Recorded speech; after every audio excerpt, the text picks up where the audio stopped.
On a small network of curving, tree-lined streets in suburban DuPage County, Illinois, rests a collection of homes known today as the York Center Community. From 1946 to 2007, these custom single-family homes, built on large lots over ground once occupied by a dairy farm, came to be known as the York Center Community Cooperative. This pioneering faith-based effort provided fair housing, community, and opportunity in an era of white flight, redlining, and restrictive covenants that effectively prevented non-white Americans from fully participating in the American dream. It's a dream that influenced the course of American history during the Civil Rights era, when a young attorney for the NAACP, who would later go on to become a justice of the U.S. Supreme Court, wrote a legal brief to President Harry S. Truman, advocating on behalf of the co-op, just as Truman and Congress were grappling with the crisis of an epic housing shortage after World War II. Despite acts of overt racism that included accounts of a cross burning, bullet holes through windows, internal conflict, and systemic racism, the York Center Co-op and the white, black, Asian, and Jewish families who lived there demonstrated to themselves, their neighbors, and America what results when determined people put aside racial, religious, and class differences and work together for the common good.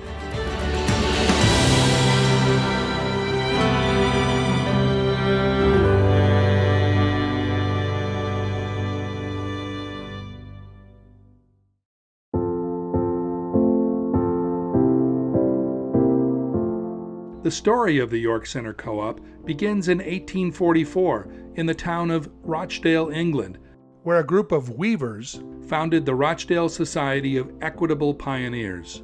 It was the birth of the modern cooperative movement.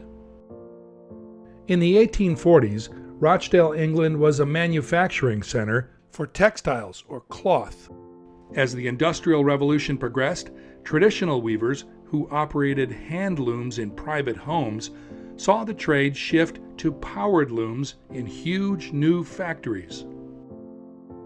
The 1840s, democracy in England, if you were a lord and you had a constituency, you got 5 or 6 people to vote and you became the member of parliament. And so there was a lot of struggle going on about how democracy should function. And the pioneers in Rochdale wanted to start off a mechanism whereby working men could own something, and that would at some point lead to them having the vote. An important legacy of the Rochdale pioneers was the creation of a set of ideals known as the Rochdale Principles. The Rochdale Principles were created by the 28 weavers who started that first co-op in Rochdale in 1844. And the basic premise of what they were trying to do was to create a democratic organization. It was 1 vote per person. Within about a year and a half, the first woman turns up and she is accepted into membership, and then other women are. So the pioneers did not apply any male requirement to being members. It was open to everybody. There were Protestants and Catholics who lived in Rochdale. Robert Owen, who is often talked about as a part of the philosophy of the cooperators, had some strong feelings against religion in particular. So the pioneers adopted a format that said anybody of any religion, any faith, any race could become a member. There was going to be no distinguishment. As long as you wanted to use the services and you followed the bylaws, you were welcome to be a member. Cooperative ideas spread across England and beyond, impacting global agriculture with farm co-ops, the banking industry with credit unions, healthcare, insurance, and housing. Today, the use of the word Rochdale in all sorts of co-ops worldwide is a reminder that if working people in Rochdale, England could adhere to the principles, then anyone could use them for good or to solve a problem, social, political, or economic.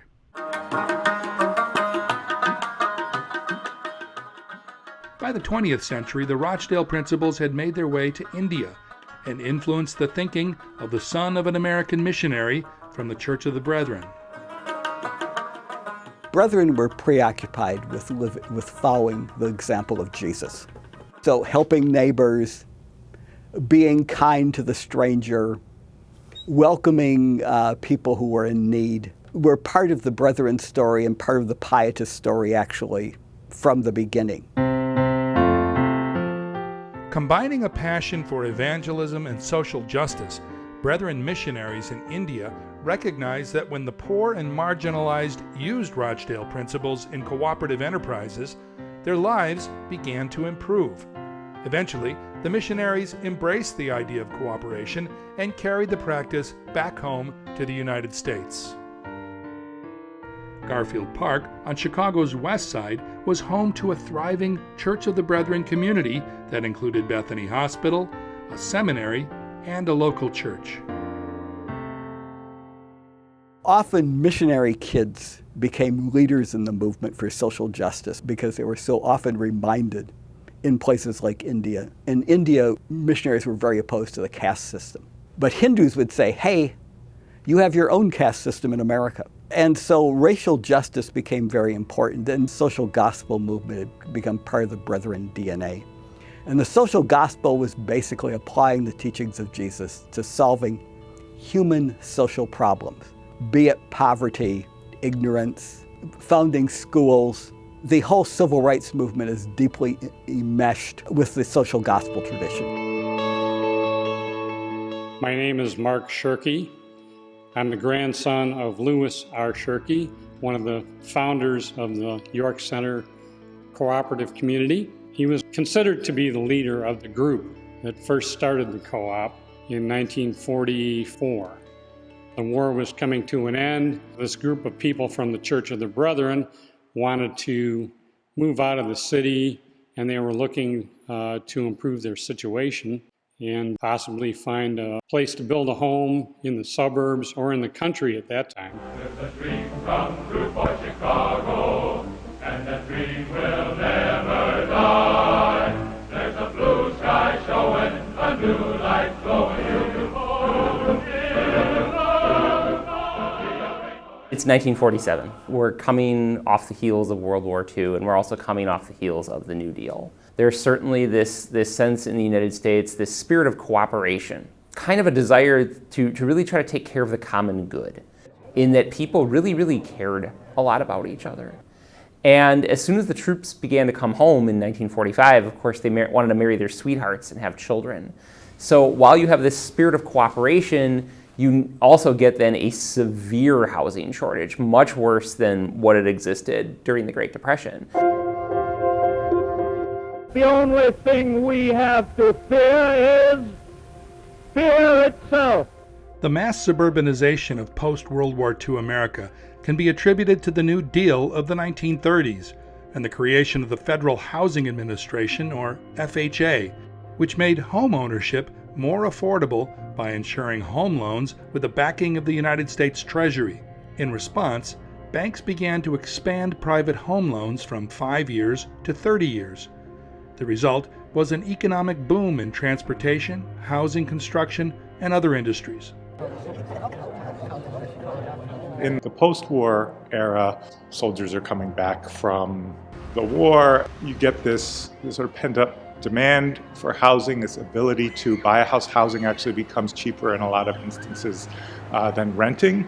And in response to that, there's development of suburban housing, right? Taking farm fields like Levittown and turning them into developments. And they're mass-produced housing, can be built in a couple of days, and you have all sorts of new housing for families. Whether they were thinking of all Americans, the policy wasn't available for all Americans. My name is Nancy Nishimura. We lived in the city, but we wanted someplace where our children would have good friends and good schooling and everything. We tried to buy a house in Congress Knolls and all over, and being Asian, they wanted somebody that would fit in with their community, so a lot of the communities didn't want us around. Well, they said, we don't have any houses here for you. Between 1940 and 1950, the village of Lombard, Illinois, grew by 38%, from 7,075 to nearly 10,000 inhabitants. Neighboring Villa Park expanded 21.7%, from 7,236 to nearly 9,000. With access to downtown Chicago by rail and the revolutionary interstate highway system, Lombard and Villa Park featured large lots and open spaces. DuPage County was farmland, but this land was valuable for homes, right? Because people were willing to buy them because they needed space. And so what happened was actually the breakup of a lot of these close-knit communities in the city where children would live right by their parents, or they would live in the flat above their parents or something like that. Suburbanization actually really does promote individualism. Just south of Lombard sat farmland purchased and subdivided into $7,000 lots, soon to become single-family homes. Known as Green Valley, the proposed development boasted quiet cul-de-sacs, sidewalks, close to schools, churches, shops, and transportation. A marketing brochure published by developer Charles H. Kress promised that your home will never be marred by an ugly pre-war dwelling near it. Green Valley is completely modern. For post-war home buyers, the development was a dream come true, but the dream was not for everyone. Clearly stated in the brochure, as well as written into land deeds, was a restrictive covenant stating, "It is an express condition of this conveyance that the premises herein shall not be conveyed to any person who is not a Caucasian." Restrictive covenant is a clause that a homeowner or other landowner puts into his deed saying that the land may never be sold to African Americans ever. Back in Chicago, Louis Shirkey, after struggling through the Great Depression, emerged with steady employment as a mason and bricklayer. He and his bride Ina purchased 4 vacant lots 20 miles to the west in DuPage County, Illinois, at East 14th Street in what is now York Center, and began to build a home. Faithful to their church community, the Shirkeys shuttled between York Center, as they built their home, and Chicago, worshiping on Sundays at the Chicago Church of the Brethren. About this time, E.H. Eby, who had returned from his missionary activities in India, inspired by the ideas of cooperation, shared a copy of Peter Warbansi's book, Cooperative Democracy, with Shirkey and others at the church. E.H. Eby was the son of a Church of the Brethren missionary in India. He envisioned this cooperative idea that was picked up by other members, including Louis Shirkey, David Weand, Jesse Ziegler, and other Church of the Brethren members who actually moved off and founded the cooperative. Applying the principles of cooperation, Eby, Shirkey, and a group of church members formed the Garfield Park Cooperative, a grocery co-op serving the working-class neighborhood. As work on Shirkey's home continued in York Center, members of the fledgling cooperative visited Shirkey's DuPage County neighborhood in search of homes for themselves. They also dreamt of a new Brethren church in York Center. According to a York Center co-op history written in the 1950s, the Shirkey family purchased milk from a nearby dairy. When Shirkey learned that the Gultermans planned to sell their farm, Shirkey informed the land-hunting brethren, "Why don't you form a cooperative and buy the Gulterman farm? You can save yourselves a lot of money and you will be able to form a desirable and neighborly community." From the beginning, their vision was a non-sectarian community that would share common values.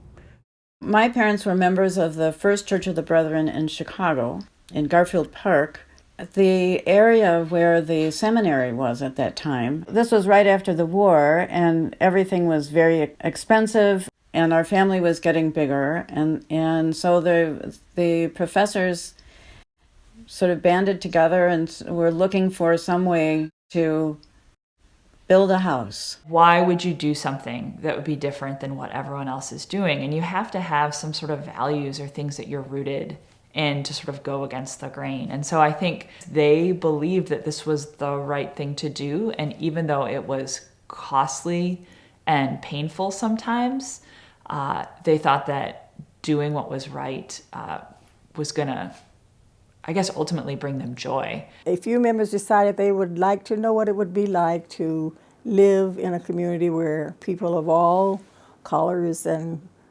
religions and ethnicities live together peacefully.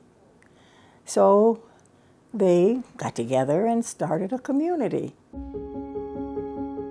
With dual initiatives, members of the First Church of the Brethren in Chicago began to make plans for a new church plant and a new housing cooperative in York Center. Planning a housing cooperative based on Rochdale Principles sounded good in theory, but actually creating a cooperative community that was open to anyone, regardless of race or religion, when the individuals creating the cooperative were all Caucasians, proved to be far more challenging. The people who created this co-op, many of them were professors. Most of them lived in Chicago, and many of them did not have much money. They were rich in education, but not rich in money. On December 12, 1944, Louis Shirkey and a group of families from the Chicago Church of the Brethren registered a charter in Washington, D.C., forming the York Center Community Cooperative.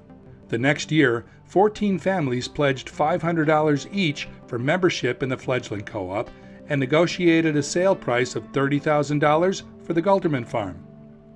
Challenging legal hurdles associated with the creation of the co-op led Louis Shirkey to seek help. His search led him to an African-American attorney from the Illinois Department of Labor, Theodore Ted Robinson. Ted Robinson was a very complex, interesting, multifaceted person. He was born in Oberlin, Ohio, the third of 4 children. The epic figure in his family was his grandfather, my great-grandfather, William Fleming Robinson, who was born in slavery in 1850. Ted Robinson was a lawyer in the city of Chicago. He was very involved with co-ops in the city as well. My grandfather was going to different meetings of co-ops to see how they operated, and he went to a meeting and heard Ted Robinson speak and was very impressed with him and asked him if he would advise the York Center group that was meeting at the Church of the Brethren. He agreed to do that, and even though he was an African American, and this was an all-white at that time group that was meeting, and I guess they hit it off, and he agreed with their principles and agreed to do their legal work pro bono.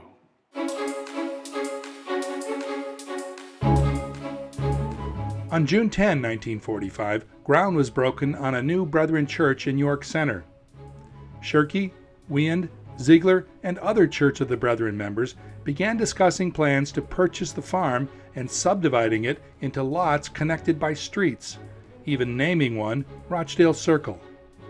When Ted Robinson pointed out that the Washington, D.C. incorporation was invalid in Illinois, he helped them incorporate inside the state, and an Illinois Charter of Corporation was issued February 6, 1946. Robinson also helped the fledgling cooperative develop bylaws based on the Rochdale Principles. The preamble read that the cooperative was founded to promote and develop goodwill, high moral values, wholesome cooperative activities, and healthy civic spirit so that all may enjoy the greatest liberty and freedom. The Mccarthy Year started shortly after the co-op was founded, but probably even before that, there were people in the community around York Center and Lombard who were pretty suspicious of what was going on. At that time, if you were pro-integration, you were probably also called, communists. The American people recognized that the one real issue, not the phony issue, was the issue of communism, corruption, all tied up with the Korean War. People hear cooperative and community, they do think communism, because they all kind of go together. But what a lot of Americans don't understand is that, communism is something that is forced upon property owners. You unwillingly lose your property so that way it can go to the larger communal good. That's not what we're talking about with co-ops. These are voluntary associations of people who just want to get together to try to make a better life for themselves. A moment of truth arose with the question of open membership. According to a co-op history, the Gultermans were urged by nervous neighbors not to sell their farm to the co-op, fearing that the presence of non-whites would threaten property values. The Gultermans only agreed to sell when they were assured that the co-op was not actively seeking black membership. The race issue became front and center. Ted Robinson, although he was an attorney who had been instrumental in helping the co-op to form, was not immediately accepted as a potential resident. So even within this very progressive group, there was acrimony and dissension and disagreement about making it completely interracial. Some members had joined the cooperative for financial reasons. They argued that the co-op was young and weak and in need of additional members who might be frightened away by the presence of Negroes. Others believed strongly in racial tolerance. It was then that Ted Robinson and his wife Leah submitted an application for membership in the cooperative. They were both very idealistic. They both were very passionate about, wanting the world to be a better place for everyone. I think that being part of this community with this very idealistic set of goals and ideals, joining with this group of people who really wanted to live a better life and make life better for people around them would have been, something that absolutely would have made sense for them. Faced with the reality of a black neighbor, some members petitioned the cooperative board to reject Negro membership. A vote by secret ballot followed, with 11 members voting to allow Negro membership and 9 against. When Ted Robinson learned of the split decision, he withdrew his application for membership, stating that the growth of the co-op was more important than his personal convenience. He also urged the co-op members to work together for their mutual benefit and said that he would not permit his action to interfere with this goal. He wrote them a letter in which he said he was withdrawing the application for our family and that he wanted it understood that the reason for his doing this was so that the group could genuinely decide what kind of community they wanted. I think he must have been totally aware of the bad consequences that would happen if this group voted on the basis of, yes, we want Ted Robinson in our community, and then they found that they were not really ready to implement that principle on a wider basis and admit more people. That would have been just a disaster for the community, for my parents, for everyone concerned. So I think my father was very practical, and he saw that this just wouldn't work. Finally, on March 19, 1947, the board re-examined the racial question and, after thorough discussion, issued a cordial invitation for the Robinsons to become members and accepted their application by unanimous vote. Some families withdrew from the co-op, but more stayed and soon were joined by new families who supported the idea of open membership.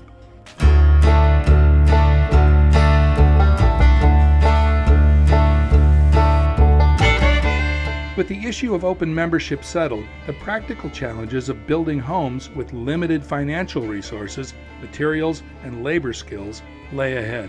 Jesse Ziegler was our next door neighbor. He was Uncle Jesse to me. He and my dad wanted to build houses in the co-op.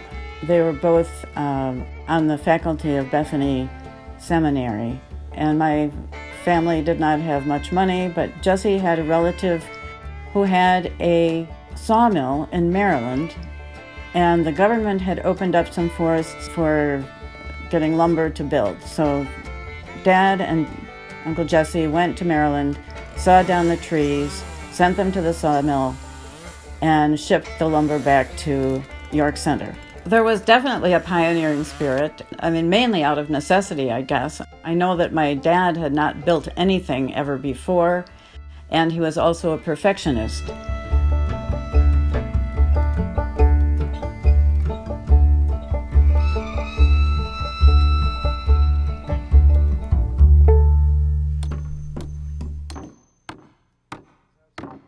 After creating bylaws and settling the open membership question, the next hurdle was obtaining mortgage insurance. The Federal Housing Administration, or FHA, was a Depression-era measure designed to stimulate new construction by guaranteeing loans. It also granted local real estate boards the power to determine who qualified for loans and who didn't. When members of the York Center Co-op met with the DuPage County Board of Realtors, they were told that there are some Negroes who are nice people, but that the association had agreed a number of years ago not to admit any more Negroes to DuPage County. The first residents of the co-op really were quite, I guess you could say, rebels and brave, extremely brave. When the York Center Co-op turned to the FHA, they were informed that the area was blighted and thus was not eligible for home loan mortgage insurance. The FHA representative then added that it was FHA policy not to give approval to any community of mixed racial composition. In response, co-op leadership turned to the National Association of Colored People, or NAACP, for help. At the time, the NAACP was battling the FHA over restrictive covenants in Levittown, New York, which contained provisions that only Caucasians could use the premises, except for servants. Levittown was a community that explicitly excluded African Americans, and it was substantially funded by the federal government, and that was very upsetting to the NAACP. And so Thurgood Marshall and others in the civil rights movement pointed to this is the federal government sponsoring, supporting, and causing there to be racial discrimination in the housing arena. When the NAACP learned about the York Center story, their attorney, Thurgood Marshall, authored a legal brief arguing that a branch of the federal government was carrying out a policy contrary to the Democratic administration's own established national policy of non-discrimination. Marshall was concerned about this. One action they took was a letter to the president trying to get the federal government to change the practice of the Federal Housing Administration in supporting these racially restricted covenants that excluded African Americans from buying houses. The brief came to the desk of President Harry S. Truman shortly after his victory in the election of 1948. Truman responded by asking the FHA to reverse its policy and treat interracial subdivisions on the same basis as other subdivisions. The FHA initially ignored Truman's request, but eventually, with the passage of the 1968 Fair Housing Act, Congress imposed penalties for federal mortgage discrimination.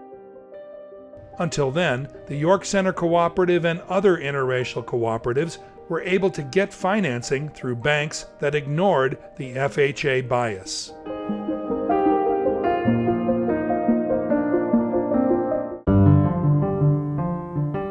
After setting its own house in order with a welcoming policy of open membership and diversity, the York Center Co-op began to grow as families with like-minded attitudes sought membership, joined the co-op, and either built new homes with the help of their neighbors or purchased existing homes once occupied by members who had moved on.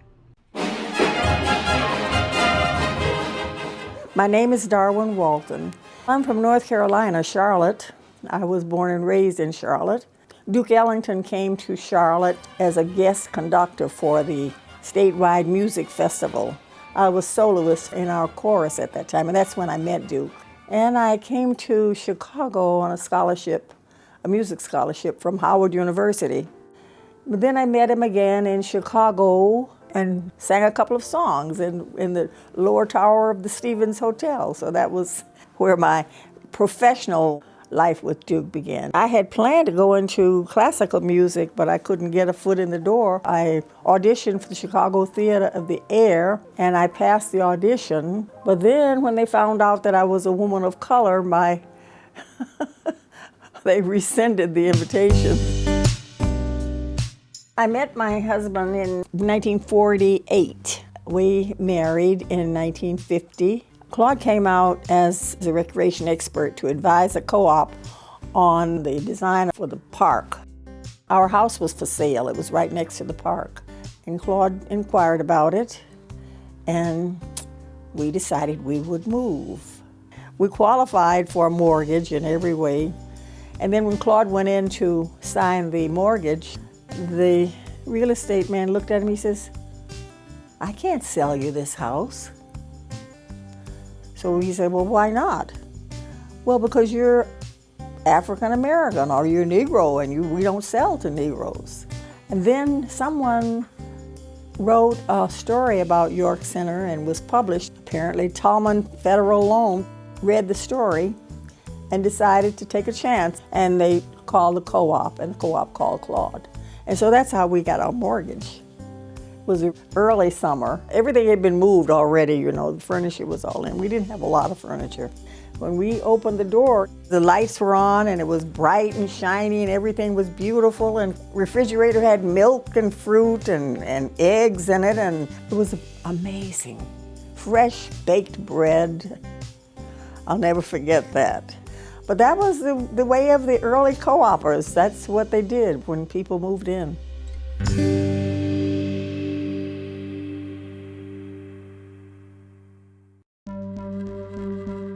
Japanese Americans represented another minority group that faced racial discrimination in the years during and immediately after World War II, and then found sanctuary inside the York Center Co-op. My name is Anna Hasagawa. I was 14 years old. When we first heard about Pearl Harbor, of course, our family was devastated.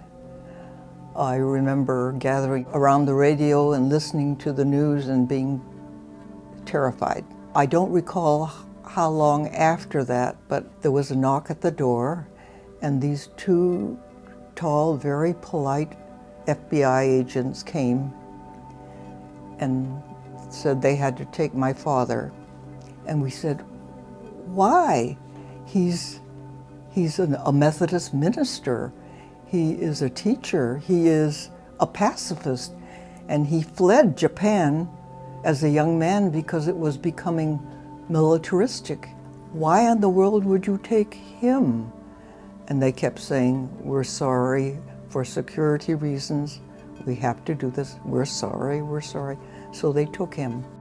It was not too long after that we received notice that we would need to pack up all our belongings, that we could only take what we could actually carry. We were fortunate in that we lived in an apartment behind a very kind black family who told us, "Whatever you can't take, put into our garage. We'll take care of it for you until you come back." So things like Japanese instruments or costumes and things that we would never take with us, we were able to save in their garage. Then we were then loaded onto a bus, taken to the Santa Anita racetracks, which were put together in a hurry to hold all these people. And I'll never forget that as a teenager, up to that point, things had been pretty much of an adventure.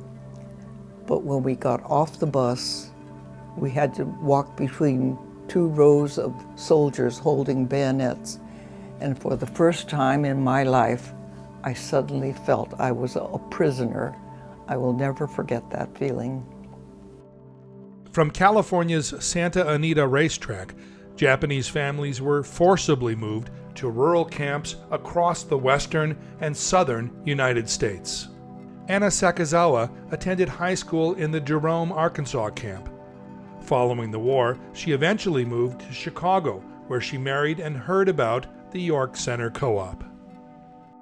In 1956, we had friends at our church, the First Baptist Church in Chicago, who invited us out to help them building their house out here.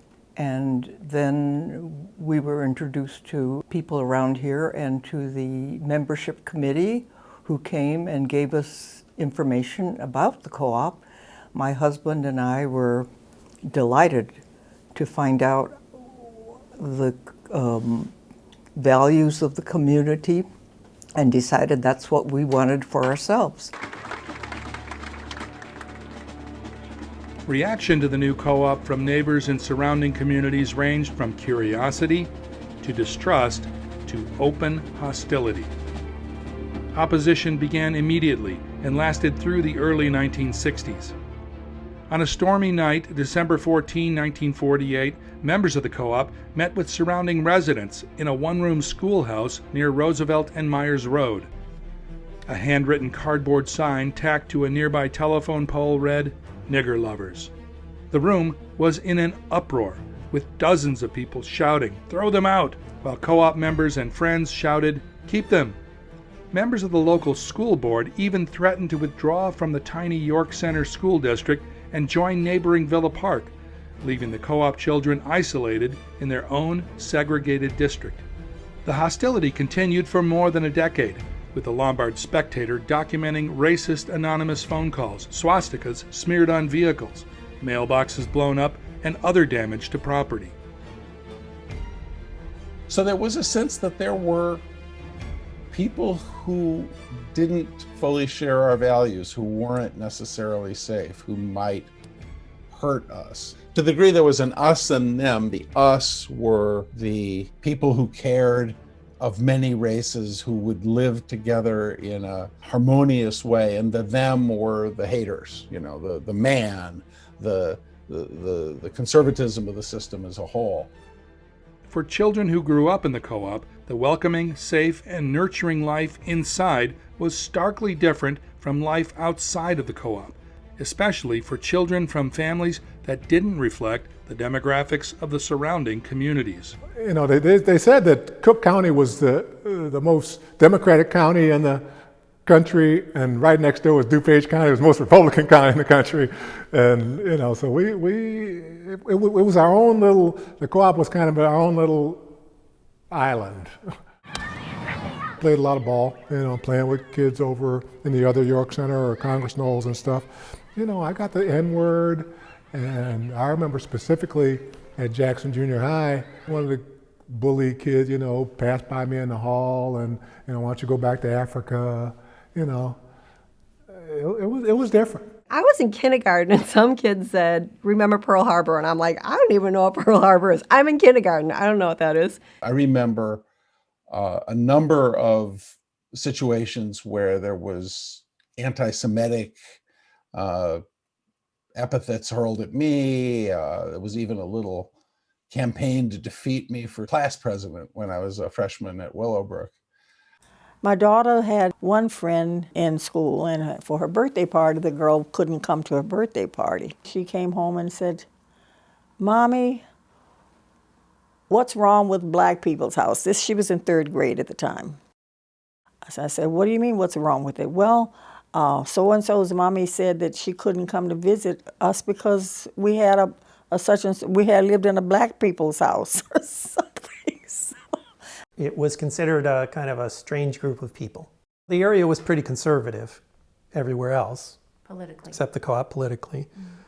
There was no racial diversity anywhere else in the area. The only minority students in high school, when we were going to high school, came from the co-op. It was the Cold War, anti-communism, and so a commune. The co-op was always being judged, and I think we were told as kids that it was important to behave nicely, not to be offensive, not to be whatever in the outside world. You know, to the extent that any of us was able to present ourselves well, that was a benefit to the co-op. As children, we didn't talk about what we were experiencing. We just figuratively ran back home to be in the co-op, to be with our friends. We didn't share, you know what happened to me today, you know what the teacher said to me today. And then the adults in the community, because they believed in everyone getting along and everyone was worthy of respect and trust, didn't overtly educate us to what we would experience in the outside world.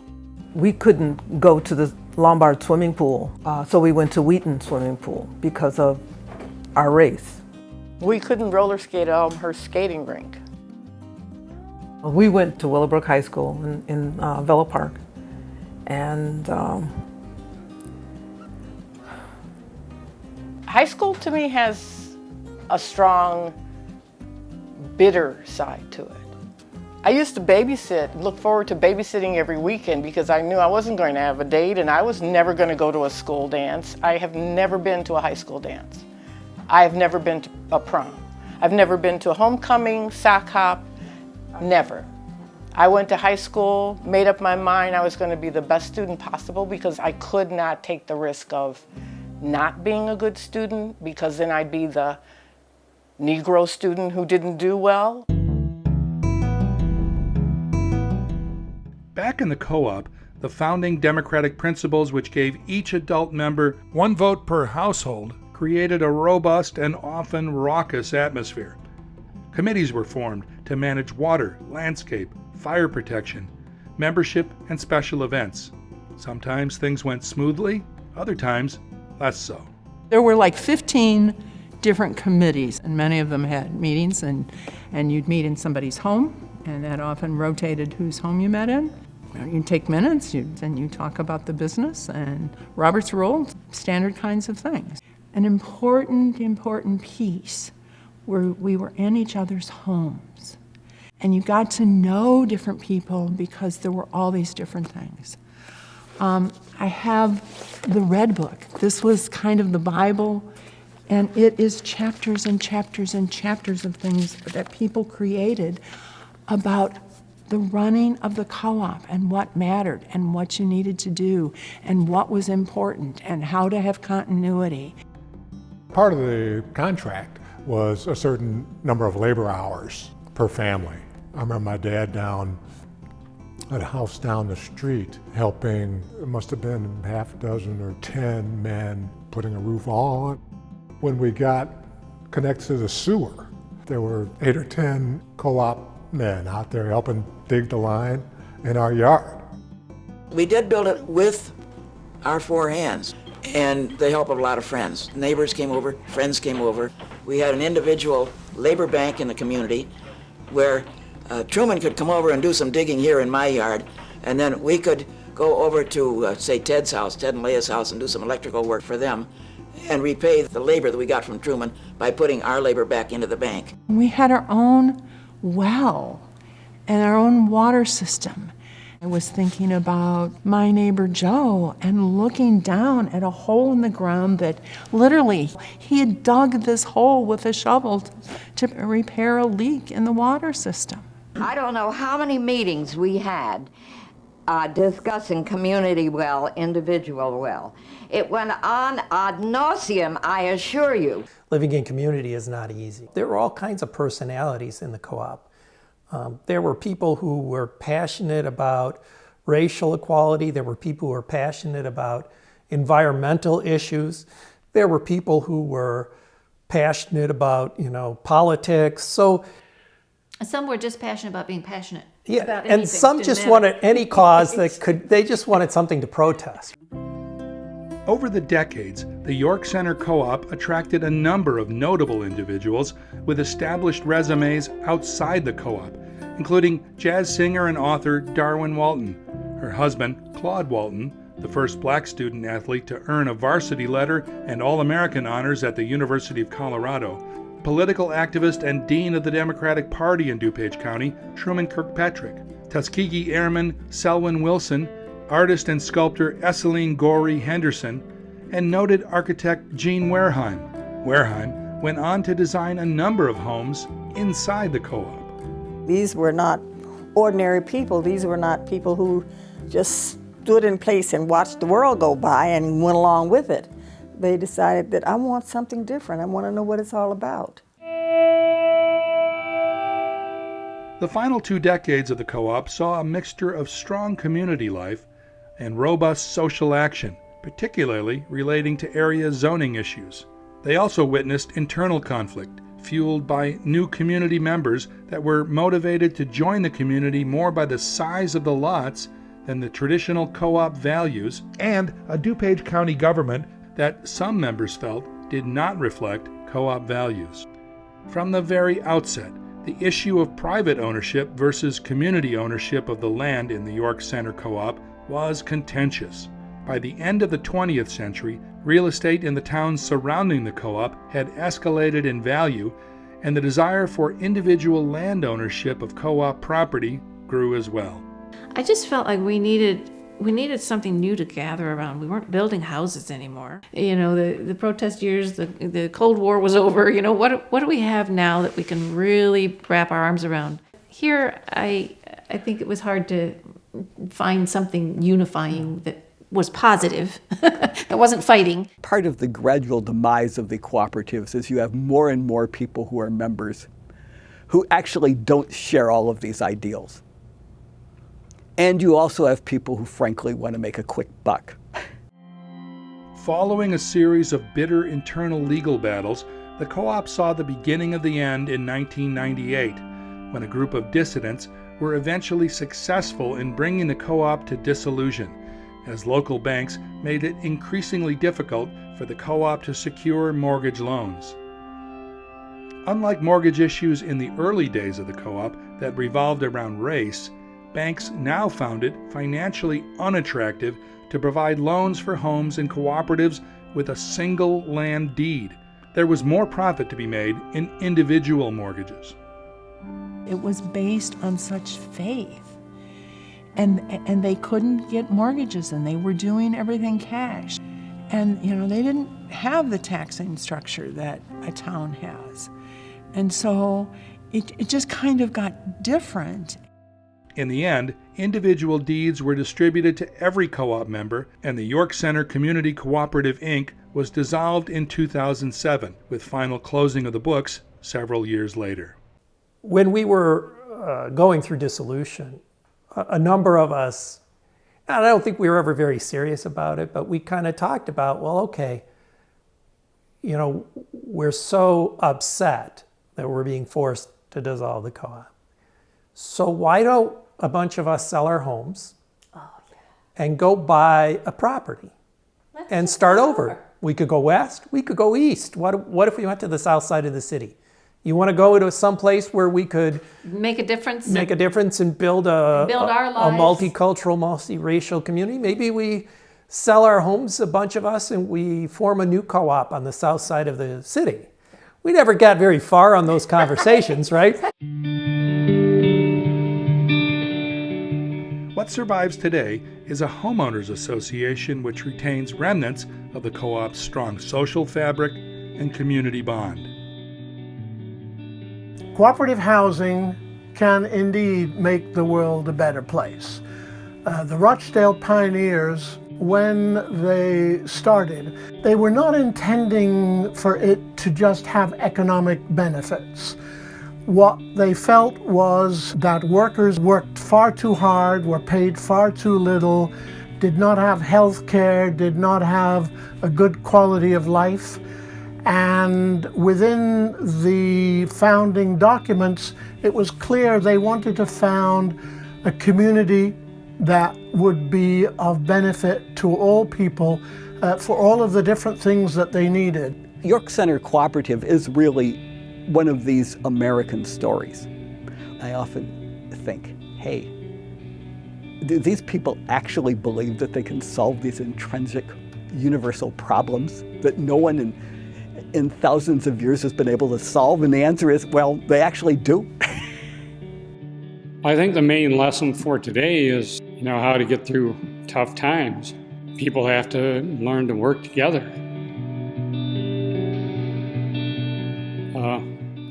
cooperative means cooperation. You can do a lot of things yourself. I mean, people built their own homes, but they didn't do it completely on their own. They had the community to help them out with the roofing bees, with sharing labor, sharing knowledge. That's how these people got it done. We all shared something that felt wholesome and trustable. I would say that the sense of community was probably most precious. I mean, I think that I can say that we knew all of our neighbors. Ted Robinson, I remember going to his house with my folks, and of course his wife, Leah. They'd have the annual Hanukkah party at her house, and I remember spinning the dreidel, and I mean, you really felt like you were welcome in any house, anytime.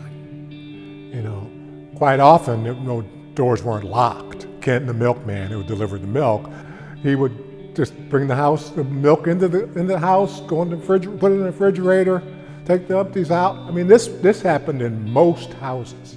They did all these things that brought everyone together, whether it was the mitten tree or the bonfire or whatever it was. And there's still a little bit of it today. The richness that you have with diversity just can't be replicated in any other way, as far as I can tell. Housing is the first thing, the first most important thing. If you live where you can get what you need, that's all you need. We had an understanding that our neighbors were adults in the community that we could depend on or trust. We knew each other by their walk, their car, their voice, their profile. That's a sense of community, that safety, that understanding. I had the benefit of, in growing up in the co-op, I grew up in a village, and I grew up in a village that had a moral center. These adults who mentored me as I grew up were people who were inspired by something that transcended themselves. For some of them, that was spiritual. For others, they just thought of it as right understanding of reality. But they were going to live a form of life with others that expressed their values. We bought a house in the co-op, and I remember the day a moving van came with our furniture. I had never been able to ride a bike properly. When we got out of the car and unloaded the truck, I just jumped on the bike and just took off down the driveway. And it was just the most exhilarating feeling of openness and freedom, and it was the most remarkable place to live.